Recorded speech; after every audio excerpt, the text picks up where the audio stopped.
বিশ্বের সবচেয়ে প্রভাবশালী ৫০০ মুসলিম ব্যক্তিত্বের তালিকায় স্থান পেয়েছেন বাংলাদেশের অন্তর্বর্তী সরকারের প্রধান উপদেষ্টা ডক্টর মোহাম্মদ ইউনূস। জর্ডানের রাজধানী আম্মান ভিত্তিক প্রতিষ্ঠান the royal Islamic strategic studies centre RISSC এ তালিকা প্রকাশ করেছে। তিনি ওই তালিকায় ৫০তম অবস্থানে রয়েছেন। ২০০৯ সাল থেকে প্রতিষ্ঠানটি প্রতি বছরে তালিকা প্রকাশ করে আসছে। প্রতি বছর প্রকাশিত এই তালিকায় ৫টি ক্যাটাগরিতে প্রভাবশালী মুসলিমদের নির্বাচন করা হয়।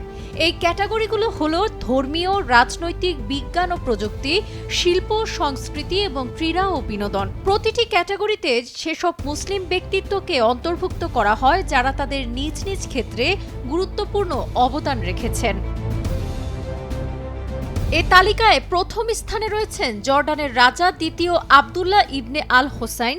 অষ্টম অবস্থানে তুরস্কের প্রেসিডেন্ট রিসেপ তাইয়েপ এরদোয়ানের নাম রয়েছে। ১২তম অবস্থানে রয়েছেন সৌদি ক্রাউন প্রিন্স মোহাম্মদ বিন সালমান।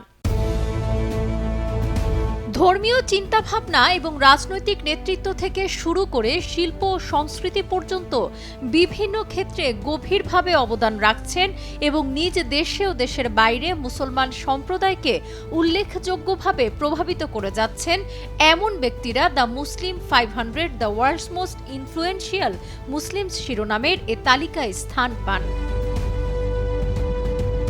যুক্তরাষ্ট্রের জর্জটাউন ইউনিভার্সিটিতে prince Al Waleed bin Talal center for Muslim Christian understanding এর সহযোগিতায় এবছরের তালিকাটি প্রস্তুত করা হয়েছে।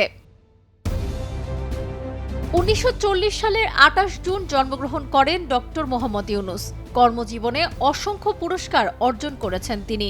গ্রামীণ ব্যাংক প্রতিষ্ঠায় তার ভূমিকার জন্য ২০০৬ সালে নোবেল শান্তি পুরস্কার পান এই কিংবদন্তি। প্রতিষ্ঠানটি জামানত ছাড়াই ক্ষুদ্র ঋণ প্রদানের মাধ্যমে লাখো সুবিধাবঞ্চিত মানুষের ক্ষমতায়ন করেছে। ডক্টর মোহাম্মদ ইউনূস দীর্ঘদিন ধরে মাইক্রো ফাইন্যান্স ও গ্রামীণ ব্যাংকের প্রতিষ্ঠাতা হিসেবে বিশ্বজুড়ে পরিচিত। ছাত্র জনতার অভ্যুত্থানে শেখ হাসিনা সরকারের পতনের পর বাংলাদেশের অন্তর্বর্তী সরকারের প্রধান উপদেষ্টার দায়িত্ব গ্রহণ করেন তিনি। তার অর্থনৈতিক উন্নয়নে অবদান এবং বৈশ্বিক সমস্যার সমাধানের নেতৃত্ব তাকে এই তালিকায় অন্তর্ভুক্ত করেছে। বিশ্বব্যাপী দারিদ্র্য দূরীকরণে তার ভূমিকা অভাবনীয়। নারীদের অর্থনৈতিক স্বনির্ভরতায় তার ভূমিকা গোটা বিশ্বে সমাদৃত। সাবরিনা কাজী, কালের কণ্ঠ।